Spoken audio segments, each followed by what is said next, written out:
Rogério, tudo bem? Bom. Seja muito bem-vindo ao frio da Inglaterra. A gente está ao vivo para o De Placa na TNT Esporte, Rogério.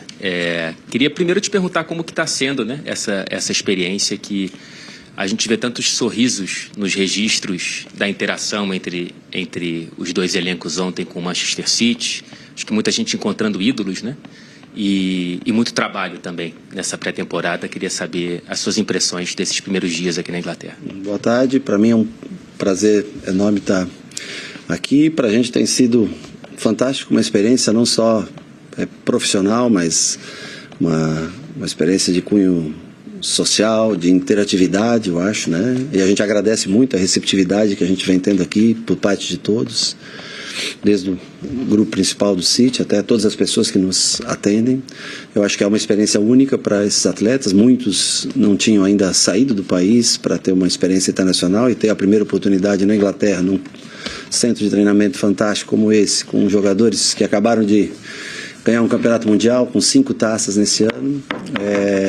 É algo que acho que vai ficar para sempre na memória deles. Então a gente já viveu esses primeiros dias e tem mais uma semana até finalizar essa pré-temporada para voltar para o Brasil. Vamos tentar aproveitar ao máximo. A gente estava falando com o Pep Guardiola aqui agora há pouco, e aí ele falou que te encontrar foi uma honra para ele e que você é uma lenda do futebol. Como que foi essa interação com o Guardiola e o quanto que você bebe na fonte desse treinador tão marcante? Eu acho que, primeiro eu agradeço as palavras e pode ter certeza que é um prazer para mim, um privilégio até para a gente, né? Eu tive no Barcelona alguns anos, 10, 11 anos atrás, visitando. Depois jogamos contra ele ainda como treinador e eu como atleta, né? Meu penúltimo ano de carreira no Bayern de Munique, quando ele estava no Bayern de Munique. E agora, mês passado, eu estive aqui, pude estar com ele e encontrá-lo mais uma vez, sempre gentil, sempre receptivo, né? Então,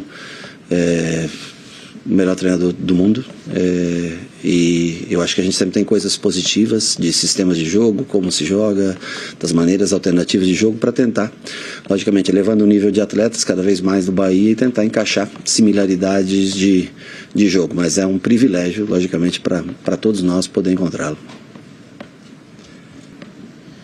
Boa tarde, Rogério. Eu queria que você falasse a respeito dos 2 reforços anunciados, né? O Everton Ribeiro e o Jean Lucas. Ambos citaram em coletivas da importância de ter falado contigo para vestir a camisa do Bahia. Qual é a ideia dessa chegada, do tamanho dessas 2 chegadas para o Esporte Clube Bahia? Bom, primeiro parabéns a vocês por estarem aqui. Eu acho que é uma vitória também. Do outro lado uma vitória pessoal. Acho que para vocês eu fico feliz. Vitórias profissionais a gente fica feliz quando pessoas conseguem atingir. São 2 jogadores que vão ser muito importantes para esse ano, para o Bahia. Everton, eu já tinha trabalhado com ele no Flamengo e eu algumas vezes ligando para ele, insistindo para que ele estivesse aqui com a gente. Eu acho que ele tem muito a acrescentar na parte técnica e também de experiência, de liderança técnica que ele sempre exerceu no Flamengo, seja por dentro, jogando como meia, seja de fora para dentro, como ele jogou comigo mesmo em 2021. Já está sendo, acho que, um motivo até de uma absorção muito grande dos outros jogadores, uma interação muito grande. Eu acho que ele é um espelho, né, para muitos atletas. E o Jean, um jogador de muita força, desde 2017, quando tinha Thiago Mendes no São Paulo. Talvez nós não trabalhávamos com um jogador, um box-to-box, um área-a-área, como o Jean Lucas, como eu vejo o potencial nele de crescimento. Então, são 2 jogadores que a gente espera ainda que outros cheguem, mas 2 jogadores que vão acrescentar muito para o time nessa temporada. Completando aí a ideia de 2024, Rogério, você chega em 2023 durante o Campeonato Brasileiro. Qual é a ideia desse futuro à frente do Bahia agora, participando dessa pré-temporada importante, participando dessa montagem de elenco? O que esperar para 2024? Eu espero que a gente tenha melhores momentos do que o final desse 2023, que a gente consiga, e eu tenho certeza que conseguiremos, voos mais altos, que no próximo ano nós com certeza estaremos em competições internacionais. Eu acho que aí o limite é de acordo com, né, o maior número de reforços que cheguem para a gente poder executar uma ideia de jogo. A gente vai criando aqui já hoje, a partir de hoje, o primeiro treino usando um pouquinho de parte tática, né, visando logicamente a parte física e desenvolvimento deles pelo tempo parado de férias, mas eu acho que a gente consegue dar um upgrade grande. Eu acho que a gente pode sonhar com coisas boas. Nós já temos Campeonato Baiano já praticamente começando daqui uns dias, Copa do Nordeste, que é um campeonato muito importante para o clube e para todos da região, afinal, né, são grandes clubes que disputam essa competição, e posterior a isso o Campeonato Brasileiro, que eu acho que é a referência que a gente tem, que é um campeonato já com datas pré-definidas até o mês de dezembro. Rogério, tudo bem? João aqui da ESPN. Bem-vindo também para a Inglaterra. Queria saber se tem alguma coisa, além dos treinos aqui, que você pode compartilhar com a gente sobre a troca que está acontecendo com o Manchester City, alguma coisa de bastidores, além de só estar aqui, que vocês vão levar de volta para o Brasil, alguma coisa assim diferente que vocês levam com vocês? Bom, para mim, primeiro um prazer revê-lo. Para mim, desde o mês passado, quando nós estivemos aqui, já foi muito importante. Ferramentas que a gente pode usar no futuro, as reuniões com todos os departamentos que regem praticamente aqui, tudo é feito com processos, né? E você tem que se acostumar a isso para poder usufruir de tudo que eles têm. Acho que principalmente, né, a história desses últimos 10 anos de crescimento do clube, para que a gente possa aplicar em algumas coisas no Brasil. Então, a interação com diversas áreas e reuniões que nós tivemos aqui no mês passado e agora também já nesse mês, aliás, ontem tivemos uma reunião com o Ferran, com alguns integrantes de uma nova ferramenta de trabalho. Eu acho que isso é extremamente positivo. Acho que não é só a parte técnica, né? A viagem, ela se resume também à cultura, você aprender como estar num país diferente, com cultura diferente, e como é o trabalho, saber que você faz parte, eu acho, de um lugar muito maior do que aquele que você se encontra no Brasil, né? Que aquilo é parte de um grupo gigantesco e que a gente pode usufruir de muita coisa que em benefício próprio. Rapidinho, sobre o estilo de jogo que vocês estão desenvolvendo, quando você chega no Bahia, você fala que precisava simplificar um pouco o jogo para sobreviver na Série A, né?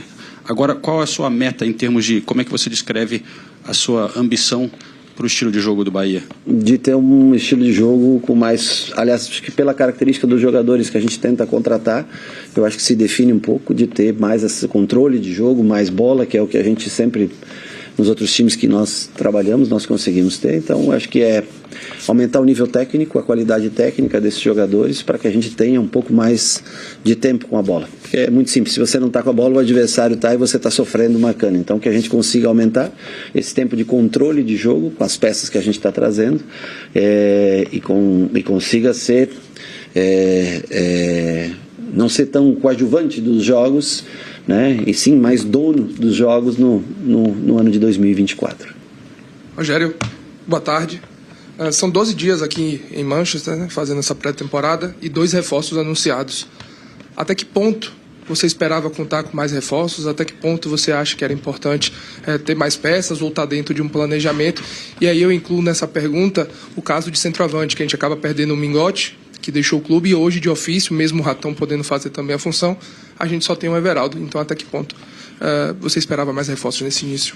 Eu acho que nós estamos caminhando numa velocidade que é contratar bons jogadores, contratar jogadores de um nível alto, numa velocidade um pouco mais baixa, para tentar ter um mínimo de erro possível, né? Eu acho que dentro do que a gente gostaria, nós conversamos, tentar reforçar o meio-campo. Nós temos logicamente algumas posições ainda que a gente procura, algumas que negociações estão em aberto.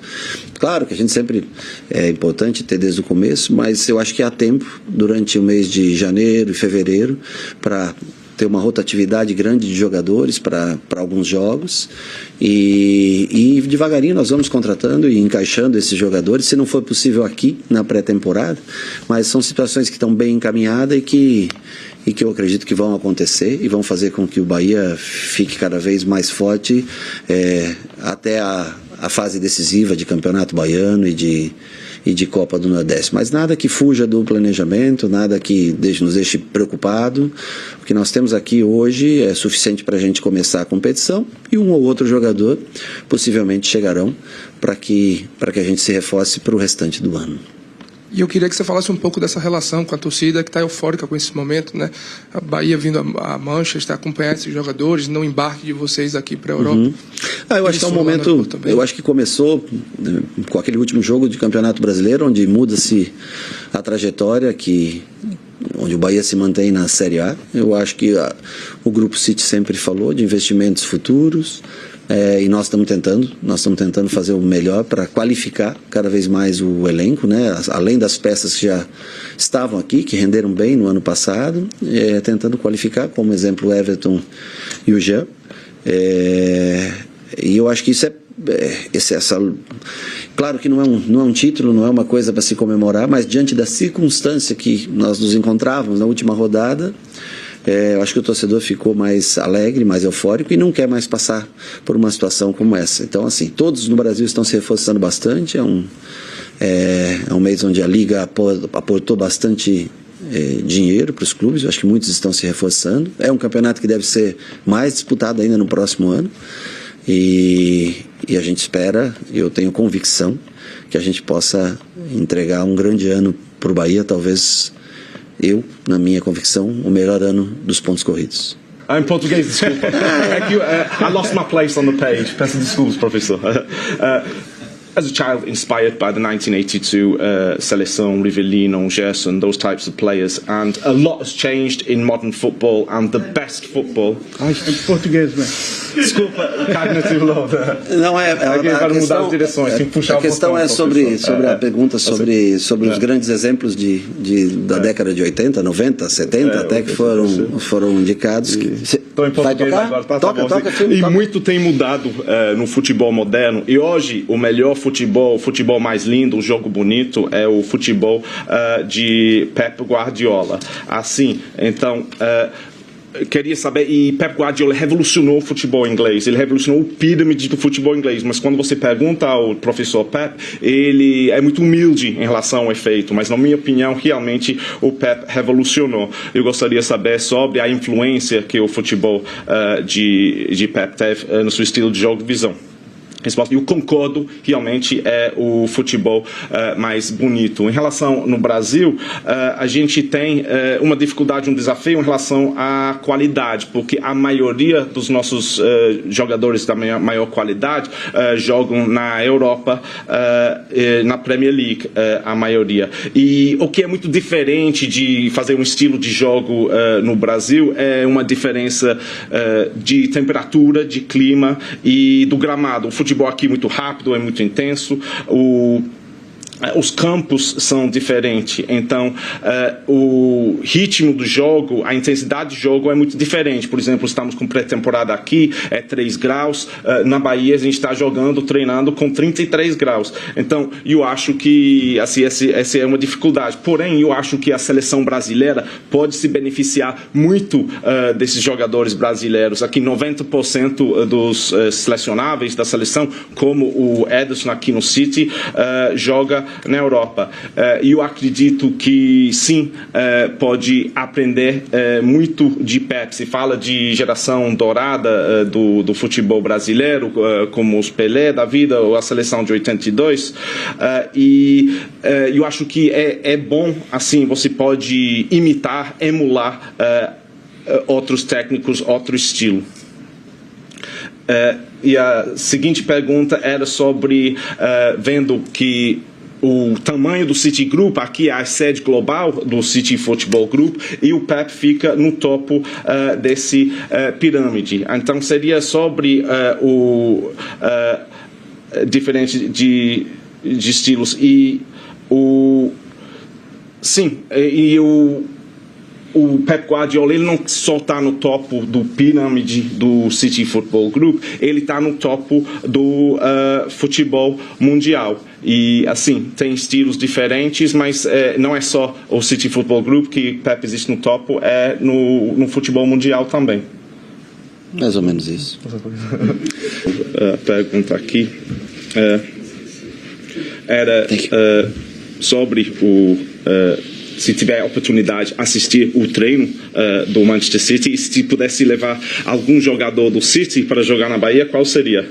Aí seria muito difícil, porque todos os jogadores são fantásticos. A última vez que eu esteve aqui, eu tive a oportunidade de assistir o jogo contra Crystal Palace, o 2 contra 2, e eu amei todos os jogadores. E eu gosto tanto da forma que os defensores conseguem construir a jogada lá de trás, a qualidade dos jogadores no 1 contra 1. Então é muito difícil. Talvez podemos fazer um intercâmbio, o Pep vai lá para a Bahia e eu fico como treinador aqui, mas não é brincadeira, assim, é diferente o futebol aqui, a velocidade, o nível é muito mais alto em relação à bola, em relação ao controle, então qualquer jogador do City ajudaria muito a Bahia, mas não, esse não é uma possibilidade. Agora aqui no Nordeste temos 2 goleiros, Ederson e Alisson, quem é o melhor?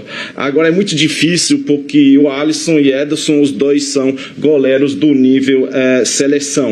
Agora, Ederson especificamente, que ele cresceu, ele iniciou a carreira no mesmo clube onde eu passei minha carreira inteira, que é o São Paulo Futebol Clube.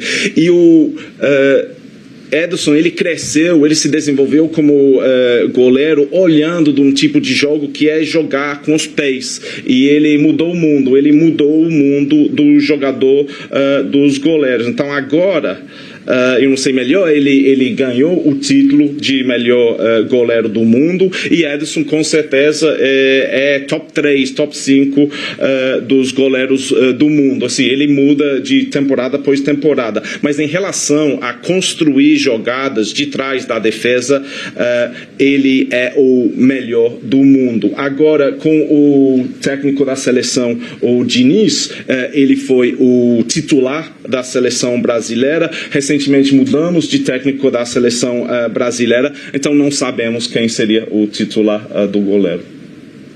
Melhorei no português. Não, meu inglês é muito excelente.